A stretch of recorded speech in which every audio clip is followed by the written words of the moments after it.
Hello friends, কেমন আছো? আশা করি ভালোই আছো। আজকে টাইম হলো প্লে স্টোরের সার্চ কীভাবে ডিলিট করবেন। তো প্লে স্টোরের সার্চ ডিলিট করার জন্য প্লে স্টোরে চলে যাবেন।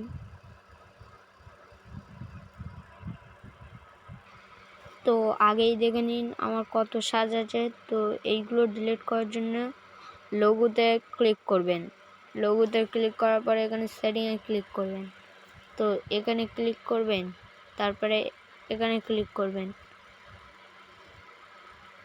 তারপরে একটু নিচে দেখুন ক্লিয়ার ডিভাইস সার্চ হিস্টোরি, এখানে ক্লিক করবেন। তারপরে ক্লিয়ার হিস্টোরি এখানে ক্লিক করবেন।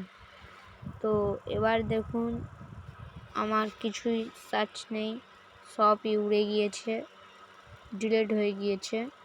তো ভিডিওটা ভালো লাগলে লাইক, শেয়ার, সাবস্ক্রাইব নিশ্চয়ই করবেন।